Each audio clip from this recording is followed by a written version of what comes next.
am ne xëyee na tey lu tukkee ci conseil des ministres mu démb ñeel feetu 4 avril la. waaw bokk na ci xibaar boo xam ne Seydou. fës na lool ci xët yëglekaay bi la di Le Soleil njiitu réew mi Bassirou Diomaye Diakhar Faye xamle ko démb ca conseil des ministres mooy kon lu soxal nag wàllum feetu 4 avril bi la yoon nag daan ko yóbbu ca douane bu Thiès feete ko foofu loolu nag la daal di xamle mu ne nag li ni mel dafay dugg nag ci ab programme bi nga xam ne nag moom la ñu duppee programme indépendance.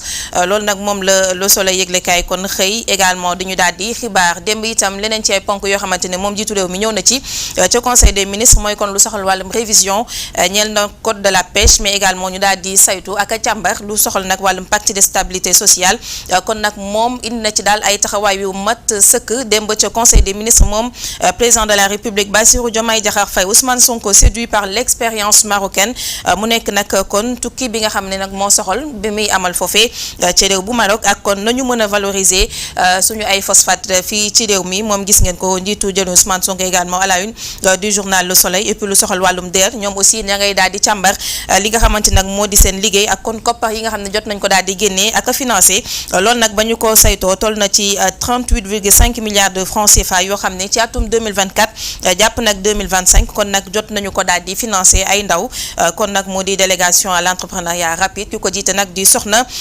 Aminata Mbodj bu ñu jógee ci Le Soleil ñu daal di dem xool beneen xët yëglekaay 2 minutes pour lire l'essentiel mi nga xam ne xëyee na PDS ak Karim Wade. waaw PDS Karim Wade bokk ci li gën a fës loo xamante ni 2 minutes pour lire l'essentiel daal dina koy xëy fësal le PDS locomotive du libéralisme africain affûte ses armes mu mel ne nag ñoom ña ngay gën a defaruwaat nag seenub toogaay bokk na itam lu soxal wàllum élection présidentielle atum 2029 nees def ba Karim Wade nag moom mën a ñëw daal di bokk également ci yooyu lépp njongante mu mel ni nag jamono ji seen taxawaay ñoom waa PDS ma nga ca loolee moo tax gis ngeen ko moom nag Karim Wade également moom la xët yëglekaay bi di 2 minutes pour lui l'essentiel daal di xëyee ni ki tey beneen nataal également mu soxal wàllum njiital forum du justiciable moom Babacar Ba ma ngay nag artu état bu Sénégal ñeel nag ay coowal suuf yi am foofee ca Fandène ñeneen nag Fandène li fa am bokk na ci comme la xewoon nag ca Ndingler daanaka la xewoon ca Ndingler moo xew foofu ndax nag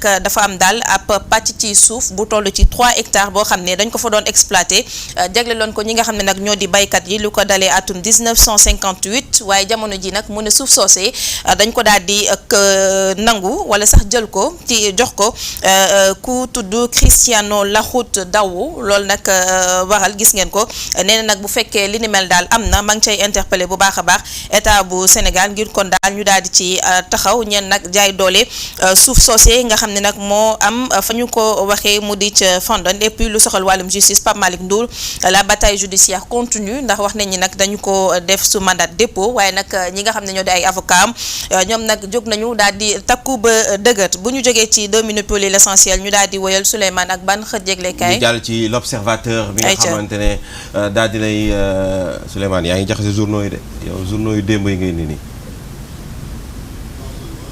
ah waaw lii du bu tey de journaux yu démb yi ngay nii de ah dindil gaaw non dindi ko ba pare kay ñu continuer waaw amoo journaux yi tey en attendant journaux yi tey donc l'observateur bi nga xam ne daal dinay xëyee entretien bu yaatu bu ñu am ak ki nga xam ne mooy Omar Sarr. waaw Omar Sarr ancien ministre fare nag ci opposition bi moom nag ab entretien bu yaatu la def ak nos confrères du journal l'observateur de ce matin moom nag nee na ak régime bi fi ne bu ñu moytuwul nag on va vers la catastrophe loolu la daal di xamle moom nag Omar Sarr nag bokk na ci daal di indi kon yenn ci ay dossier daal yoo xam ne jàpp nañ ñi foofu ñu daal di ciy taxaw bu baax a baax leeral ko lu soxal wàllum campagne agricole dossier Azer affaire Mame Mbaye Niang Ousmane Sonko mbirub Farba Ngom loolu lépp nag moom daal dina ci yàbbi gis-gisam dans les colonnes du journal l'Observateur de ce matin moom mi nga xamante ni gis ngeen ko Omar Sarr fexe woon bi parti démocratique sénégalais lu soxal wàllum yoon également justice Sénégal mbirub Aziz Dabala ak également Boubacar Gano léegi ñu ngi leen koy wax donc tey la ñuy xam ànd fan la wane di mujjee kii gëtëm par rapport ak ce dossier mais également lu soxal wàllum demande de liberté provisoire bi nga xamante nag moo bàyyeekoo sukkandikoo ci avocat yu Nabou Leye kon gis ngeen ko également du yàgg daañu xam nag mbir mi ana fan la daal di mujj tiis ak nakar de bu façon loolu te fi nga xam ne nag moo di ca cimetière bu Yoff gannaaw bu ñu doon yóbbu nag ca kër gu mujj actrice bi la di Halima Gadji kon nag mu mel ni daal nakar façon na fa lool gannaaw nag gis ngeen ko ba ñu ko doon yóbbu moom Halima Gadji nekkoon nag actrice sénégalaise et puis wàllum politique ba tey bu ñu ci desee ca biir parti socialiste moom am na yëngu-yëngu boo xamante nag daal dina fay am lu toll ci 39 ci cadre di ñetti fukk ak juróom-ñeent daanaka ñoom nag dañu daal di sonner la révolte au sein du parti socialiste bëgg nañ fa taxawal nag daal lu ñu duppee dundal PS donc daal jàpp nañ ni parti bi dafa daal di mel ni lu tàmbalee dem ci naxsaay kon nag war nañ ko dundalaat bu baax a baax ba waral gis ngeen ko annoncé nañ nag kon ab daal mbir kon boo xam ne daañ ko taxawal tuddee ko dundal parti socialiste ci wàllum tàggat yaram moom sanction yi nga xamante ni nii moo soxal coow la amoon ci final bi suñu digg ak Maroc sanction yi nag daal dinay wàcc niki démb mu ne nag bokk na ci lu ñu sanctionné nag Pape Thiaw mooy ay 5 match kon yoo xam ne dana ko toog Ismaïla Sarr Iliman Ndiaye ñoom ñaari ci match lañ leen daal di sanctionné loolu nag moo waddee ci gis ngeen ko daal sanction yi suñu fédération également ab koppar boo xam ne aussi teg nañu ko ci ndoddom toll ci 339 millions d'amende contre la fédération et puis Pape Thiaw également ab koppar bu toll ci 54 millions 781 550 kon loolu lépp nag soxal sanction yi nga xamante ni nii moo wadd ci Sénégal et puis lu soxal Maroc également ñoom kon daan nañ leen ñu mën a jàpp ne sax yenn seen ay joueurs yu ci mel ne Hakimi Saybari ba ci également seen fédération ñoom aussi teg nañ leen ay daan bu ñu jógee ci l'observateur Souleymane ba tey amoo xët yëglekaay. ayca ñu jàll ci Walf Quotidien bi nga xam ne daal dinay xëyee moom it PDS donc daal mu mel ni daal ñoom daal dañoo bëgg a ñëwaat ku guddul fan doo ko fekkee dañu bëgg a ñëwaat te seen fulla képp nag Seydou ci la ñu daal di ne Walf Quotidien PDS le chemin de la rédemption maanaam nu ñuy def kon ba PDS daal mën a dundaat mën a ñëwaat ci langum politique bi fu mu ne nii nag ña ngi cay def ay liggéey yu am solo Walf Quotidien également daal di ciy laaj xalaat kenn ci koo xam ne xam-xama màcc na jëm ci wàllum politique mu di Assane Samb moom nag Assane Samb nee na file Karim Meïssa Wade ñëwul 3 points de suspension xëy na daanaka kon parti bi daal lañ ciy xaar ñeel kon doxalin ak it ay activité daal dina jafe lool ñu daal di ci dem toute façon gis ngeen ko Walf Quotidien nag ñëw na ci lu yaatu Pape Malick Ndour risque donc la prison moom Pape Malick Ndour kon mu mel ni daal procureur bu pôle judiciaire financier dafa daal di bañtal li nga xamante nag moom lañ ko takkaloon bracelet électronique ba bàyyi ko nag ci këram ba tax gis ngeen ko daal loolu mooy la ca daal di yees muy kon placement sous mandat de dépôt bi nga xam ni wadd na voilà bu ñu desee également ci li nga xam ni moo di Walf Quotidien daal di def ab jàngat bu yaatu critique contre la justice et appel aux investisseurs étrangers les contradictions du premier ministre mu mel ni moom premier ministre daal la muy dal ci wàllum justice mais également la ñuy bëgg ci ay partenaires ndax nag yi fi ànd na lu ci mënta doon gis ngeen ko non confrères également def nañ ci ab jàngat bu yaatu jour de vérité à Rabat procès des supporters sénégalais détenus au Maroc ñoom aussi daanaka daañu xam fan nag la ñuy daal di mujjee gannaaw fukk ak juróom-ñett yooyu ci ay supporters kon ñu daal di teg loxo foofee ca réew bu Maroc bu ñu jógee ci Walf Quotidien ay ca ñu daal di dem Seydou ak ñu jàll ci Sud Quotidien bi nga xam ne daal dinay xëy li nga doon wax léegi muy l'affaire Pape Malick Ndour. waaw Pape Malick Ndour mi nga xam ne Seydou dañu ko tudd nag ci lu soxal wàllum gestion du programme des domaines agricoles communautaires du PRODAC lañ ko ci nag daal di tudd ñeel kon ay doxalin ak def-def ba waral nag fu mu ne nii moom Pape Malick Ndour daal chambre d'accusation bi yóbbuwaat na ko kaso xam ngeen ni dañu ko bàyyi woon defoon ko nag bracelet électronique waaye nag mu mel ni procureur bi moom loolee daf ko daal di bañtal ndax nag àndu ci benn yoon ba mu waral kon ba Pape Malick Ndour daal bu nekkul jamono ji ci kaso yi soo moyul nag ay waxtu daanaka moo ko daal di dese bu ñu sukkandikoo rek ci Sud Quotidien de ce matin wàllum tàggat yaram également tout à l'heure ñu ngi koy wax lu soxal wàllum verdict bi Pape Thiaw 5 matchs de suspension 2 pour Iliman Ndiaye et ki nga xam ne également moo di Ismaïla Sarr lu toll ci 336 millions d'amende pour la fédération sénégalaise de football kon loolu daal mooy daan yi nga xam ne teg nañu ko ci ndoddu Sénégal gannaaw coow yi jiboon ci final ba suñu digg nag ak réew bu Maroc bu ñu jógee ci Sud Quotidien Seydou ñu daal di ci Vox Populi mi nga xam ne daal dinay xëyee li nga daanelee léegi mooy sanction yi ñeel Sénégal gannaaw final Coupe d'Afrique. Tout à fait que la CAF sanctionne sévèrement le Sénégal et ménage le Maroc Pape Thiaw moom suspendre nañ ko 5 matchs en plus d'une amende de 54 800 000 francs CFA Ismaïla Sarr ak Iliman Ndiaye ñoom ñaar ci match également lañ leen daal di suspendre fédération sénégalaise de football ñu daal di koy amende ngir moom it mu daal di fay lu toll ci 336 900 000 francs CFA may du Sénégal képp Maroc également daal nañu ko teg ay daan bokk na ci ay jouram yu ci mel ni Achraf Hakimi moom 2 matchs officiels dont benn sursis également ki nga xamante ni kon moo di Ismaïla Saybari moom aussi ñetti match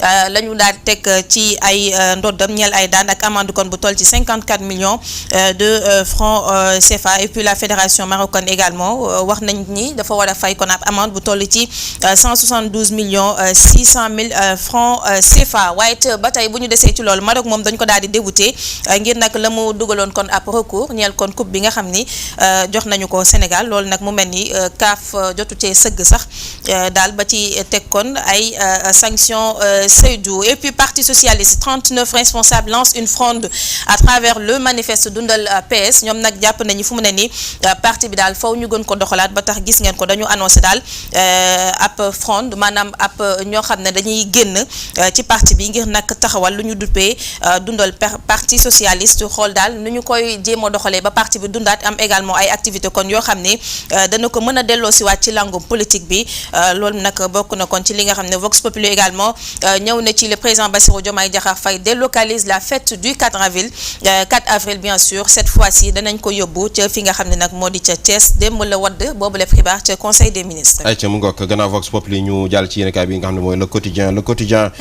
nga xam ne ñëwaat na dans l'affaire Pape Malick Ndour dans un champ miné loolu mooy la une du journal le quotidien de ce matin chambre d'accusation bi nag moo daal di décerner ab mandat de dépôt ki nga xamante nag moo di ancien ministre de la jeunesse Pape Malick Ndour ses avocats ñoom nag taxaw nañu daal di takku ba dëgër nee na nag li nu mel kon duñu ko daal di seetaan benn yoon ndax soo mooy nag dañuy def ab pourvoi en cassation et puis APR moom ma ngay ñaawlu daal ab acharnement maanaam loo xam ne daal mel ni dañuy daal kon acharné wu ci ki nga xamante daal moo di Pape Malick Ndour seen ñooñ gis ngeen ko le quotidien kon daal ci la daal di ñëw et puis lu soxal wàllum gestion Aminata Mbengue Ndiaye biir parti socialiste Alioune Ndoye ak Serigne Mbaye Thiam ak également ñeneen comme nag lancé nañu ab fronde daal boo xam ne nee nañ parti socialiste fol kon ñu daal di koy jéem a dundalaat bu ñu jógee ci le quotidien ñu jàll ci yéenekaay bi nga xam ne mooy l'enquête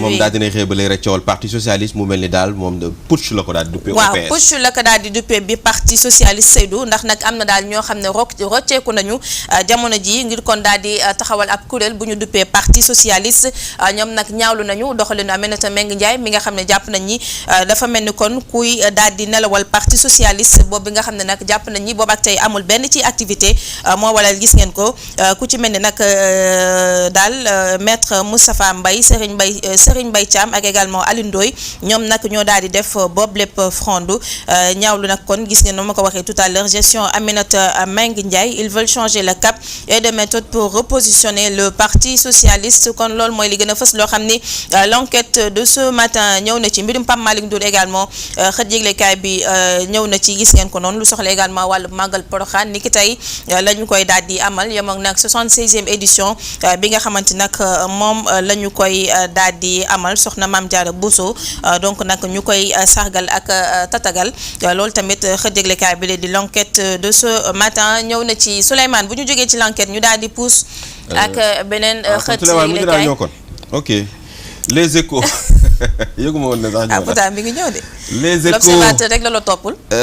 licenciement abusif. mu mel ni am na ñoo xam ne am nañu ndam ci kaw agence bi di FONGIP. waaw ci kaw agence bi di FONGIP bokk na ci ñaar ci ay liggéeykat Seydou yoo xamante ni nag dañ leen limogé woon daal ci anam yoo xamante ni jàpp nañ ni motif ko ñuy mineur naam sax lañ leen dàkkee nee na pour ay absence de donc jour d' absence kon yoo xam ne defoon nañu ko foofee ca bërëb bi la di FONGIP waaye nag mu mel ni naam nag joxe woon nañ sax justification daal ki nga xam ne moo nekk administrateur général ba daal daf leen mujjoon daal di dàq ba tax nag ñoom dañu daal di yóbbu woon clamé ki nga xamante nag moo di administrateur général bi fu mu ne nii nag ñoom ñaari liggéeykat yooyu fu nekkoon nag ca FONGIP ñu gën leen xam ci turu Amadou Sy ak Safiatou Dieng nee nañ nag am nañu dëgg ci kaw FONGIP et puis FONGIP ci boppam war na leen fay ab koppar bu toll ci 35 millions de francs CFA loolu mooy benn ponk boo xam ne les échos ñëw na ci ni kii tey beneen ponk bi kon mu soxal wàllum tàggat yaram le Maroc débouté de sa demande de défaite par 3-0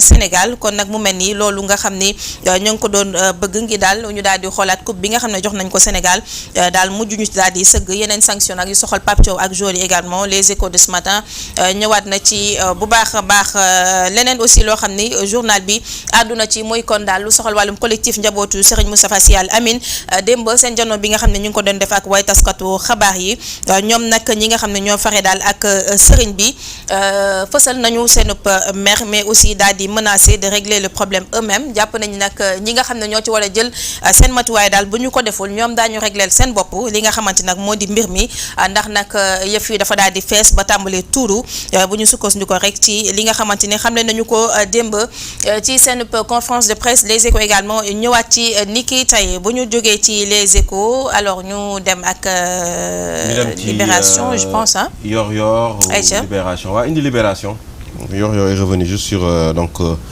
l'enterrement de Halima Gadji donc libération boo léegi rek mu waxaan beneen réseau boo xam ne daal ñu doon jaay ay kayitu juddu la ñoom it daal mel ni jàpp nañ leen. waaw ab réseau bu yaatu Seydou boo xam ne daal jàpp nañ leen ñoom daal dañu doon jaay ab ay documents d'état civil ay sénégalais à des étrangers loolu nag gis ngeen ko réseau ba daal fu mu ne nii yoon teg na leen loxo bokk na ci ay certificat de nationalité sénégalaise kon yoo xam ne dañu ko doon jaay à 25 000 francs CFA à 50 000 pour les annulations 50 000 pour ay jugement de naissance kon daal ay mbir daal yoo xamante ni nii tegul ci charte tegul ci yoon.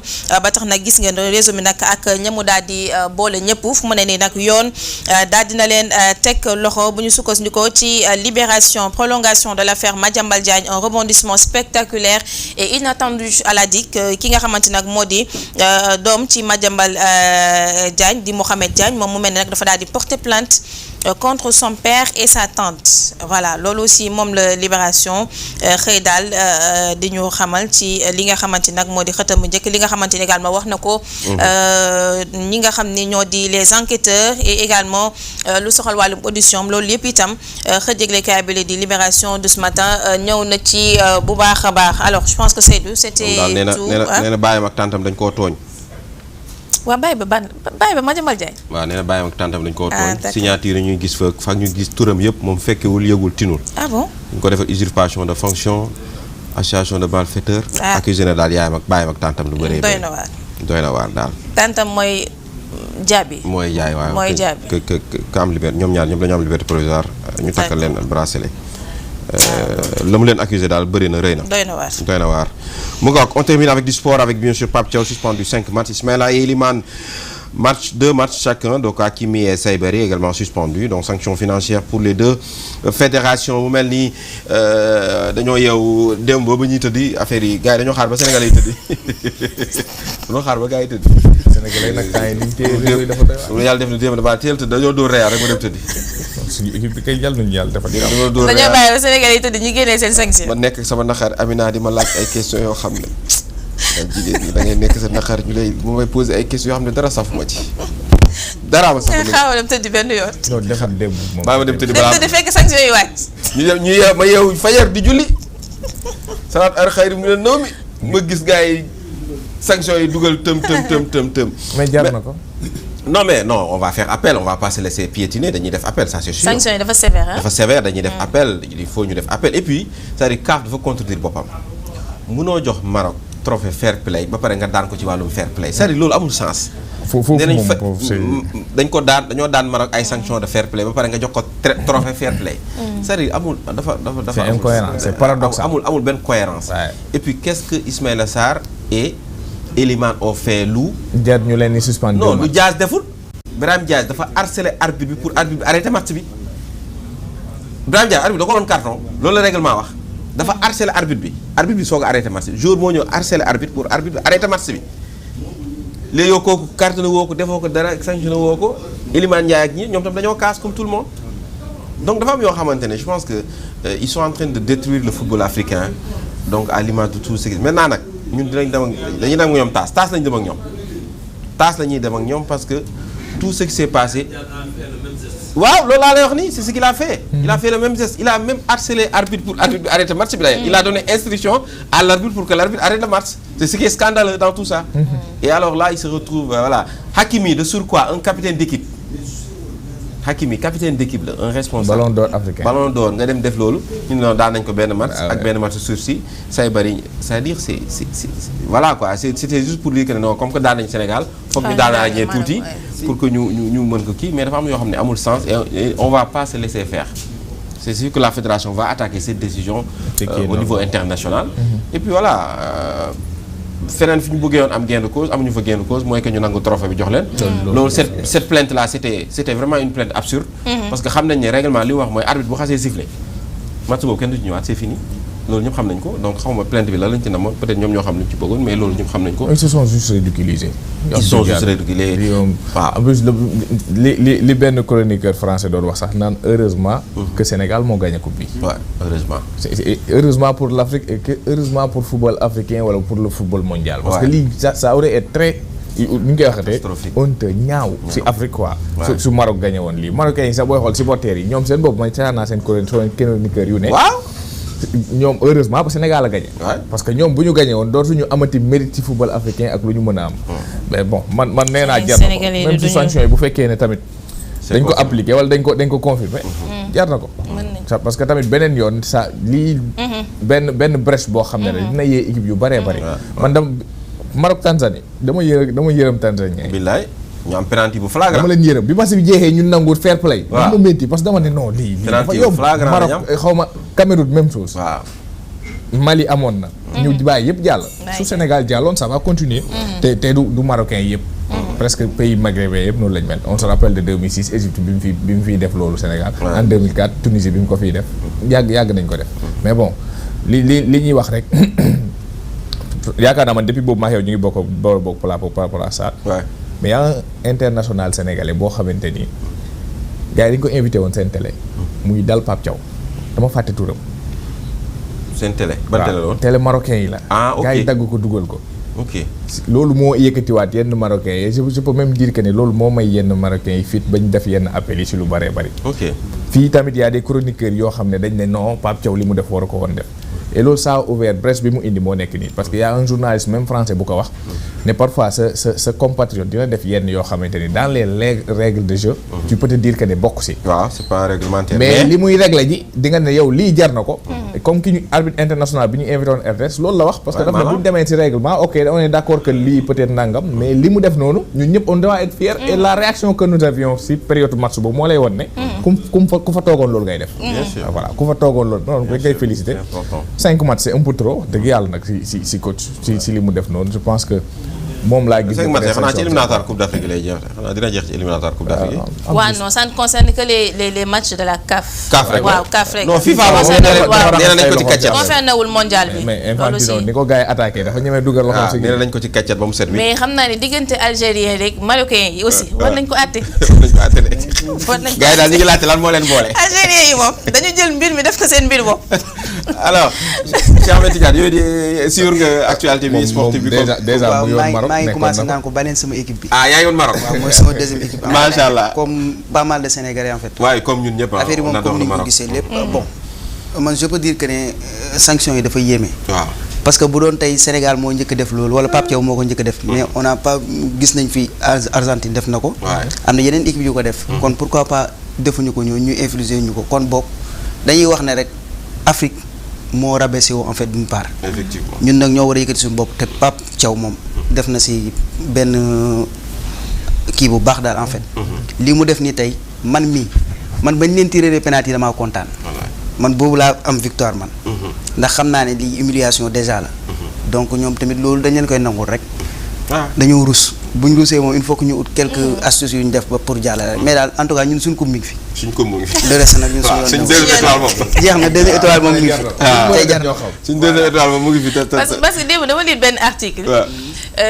avant-hier dafa mel ni Patrice Motsepe c'est ça. Motsepe waaw da doon fêter anniversaire am. waaw mais ci page yu. xaw ma ban page lañ ko CAF la mais Sénégalais yi en fait message Sénégalais yi di yàq Motsepe lu mel ni xeme. mais imagine même les Algériens en fait moo tax ma naan xeexu Marocain ak Algériens yi buñ ci jógul du jur jàmm. mais la CAF n'a toujours pas félicité le Sénégal. et puis loolu lañ doon wax même ak FIFA ak ñoom FIFA pas encore félicité le Sénégal. félicité wuñ Sénégal. loolu lañ doon wax mais ñoo xam donc on n'a pas besoin de leur félicitation. qui leur garde pour eux-mêmes. dañoo xamul Sénégal mais ils doivent le faire xam nga ne même bu dee dañ leen koy forcer sax. neexu leen dañ ko wane dañoo xamul Sénégal rek dañuy ñëwaat Coupe d'Afrique. fekkaa leen fi jëlaat Coupe d'Afrique bu ñu félicité waat ñoo xam. Ils n'ont qu'à garder les félicitations pour nous. Motsepe est en train d'être une catastrophe du football africain. Ñun ñëpp dañu amoon espoir ci moom. et je pense que message bu ko lii dina non il est en train de devenir vraiment. et puis gis nga keroog. xaw ma ndax moment bi ñuy joxe coupe bi yéen a ngi doon suivre. c'est-à-dire Motsepe il était en train de régler tout en fait. xam nga gis ngeen ko instant bi ñuy joxe trophée. moom moo nekkoon moo doon régler lépp. sax ma ne moo woolu Khady Diène Gaye moo woolu Pape Malick kii El Malick Ndiaye moo ko woolu moo ne nañ ko woo mu ñëw c'est-à-dire c'est lui qui ça te montre le gars il est voilà xaw ma na laa ko mën a dubbee keneen moo ko si doit utiliser. il voulait bon peut-être xam naa. voilà non xaw ma se rattraper il est en train non c'était catastrophique daal en tout cas ils sont en train de détruire le football africain mais nag dina la wax dara. s'il continue comme ça il va terminer mal ci football. c'est-à-dire ñun on a vu des exemples tey am na ñoo xamante ne li ñu nekkoon ci football nekk ci lobby suba ngoon. gis nga fi ñu mujj tey. da ngay wor football ça da ngay wor da ngay mujj foo xamante parce que même les lobbyeurs du football bëgguñu coow di am ci football. parce que coow yi arrangé wu leen li muy yàq dafay bëri. donc ils veulent pas de ça donc Motsepe la CAF n'a qu'à arrêter keroog on a vu le responsable xam nga dans la commission arbitrale catastrophe bi mu wax ci télé. que non cette serviette si ça doit vraiment amener des problèmes qu'on interdise aux gardiens d'avoir des serviettes quoi moom loolu am lu mu ci wax en tant que responsable de la CAF yow ñaawlu woo le fait que tey marocain di jël serviette gardien bi ay jours gën a ñaaw si kan ay rama man gis nga man Ivan Diouf xaw ma lu tax ñaful booy rek laa xamul lu tax ñaful booy naar rek ma kii la booy non bu doon Gana si c'était Gana benn yoon lay am parce que seen tempérament la en fait. ay xale yu ndaw yow di la kale di la diri da nga leen waroon ñaf ba ñu xam ne lépp dëgg la loolooy yoon.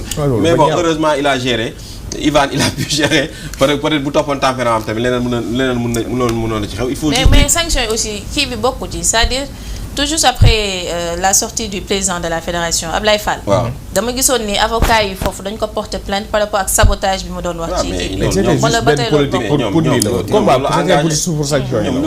boobu c'est à part. loolu c'est à part ñoo xam nañ porter Ablaye Fall li mu wax dëgg la sabotage bi fam on la loolu tu n'as pas besoin de une équipe nationale qui doit arriver ci benn kii. j'ai entendu ay grands mais grands yi nekk xaw ma. grand boobu moom tamit du bàyyi wax mu ne non joueurs yi dañoo waroon toog ci terrain bi xam yow terrain buy def liggéey mel ni ñun ñoo ko am terrain mel ni ñun dañoo loué terrain bi gaar yi nga xam ne terrain bi dina taxaw ñi wàcc terrain bi dem yoonam nga naan xaw ma lan ay et pire encore man dama dégg sax waaw grand boobu nekk TFM grand Talla xaw ma nu mu tudd non grand Talla moom wax dëgg yàlla nee na non joueurs yi dañoo waroon toog ci terrain bi affaire bi calme mel ni ñun ñoo ko am terrain j'ai bien aimé c'est la CAF qui devait j'ai bien aimé Bakary Cissé bi mu koy mettre à sa place. Mais par contre moi j'ai pas aimé. Moi j'ai pas aimé. Bakary il était en train de régler un problème personnel parce qu'il travaille pour Sadio Mané. mais d'accord Seydou ça lui apprendra booy wax si nit nga am fooy yem. booy wax nga sóor ëllëg. mais li wolof di wax naan booy bañal naan pour ëllëg booy bëgg. c'est-à-dire il s'est ridiculisé par rapport à ça. Ndiogou man li may leen di waxaat laa leen di waxaat gis nga football moo mel noonu. football quand tu es performant on te félicite. Quand tu n'es pas performant on te critique. Le football a toujours été comme ça dans le monde. Mais nga assumé ko. Donc voilà, Sadio Mané. Il l'a fait sur Pape Gueye. Ah non, après match bi stop Pape Gueye toj match bi. Pape Gueye non bu si stop Gueye même jour bi kay. même jour daf ko répété lu bari. waaw même jour maintenant nag il faut parce que tey Sénégal li nga wax sànq xam nga lan moo am solo gis nga sa xarit wala sa mbokk buy xeex da ngay ñëw sot ba pare. après nga laaj lu xew. xarit na sax waaw jeex na ñun noonu la ñu waroon def ñu sotle Pape Thiaw ba pare xeex ba pare nag ñu doog a laajte kan moo tooñ ak ku tooñul ñu ànd rek la suñu problème ensemble jusque si cas yu mel nii patriotisme foofu la ñuy xaar en tout cas on attend que la fédération réagisse avec donc des recours dem yóbbu affaire bi au tribunal international du sport ñu mujj ak ñoom foofu parce que cas foofu rek la ñu mën a dem ak ñoom parce que ñii moom ce qu'ils sont en train de faire voilà on verra en tout cas la suite de ces événements. Mariama Traoré il est 10h passé exactement de 27 minutes di leen fàttali ne ci kanam tuuti dinañ ànd ak Mariama Traoré ci li nga xam ne mooy 7 minutes santé comme tous les jeudis mais tout de suite dañuy ànd ak Mouhamed Ndiogou Cissé ak ganam Cheikh Ahmed Tidiane Ba fas yéene waxtaane wàllum entrepreneuriat.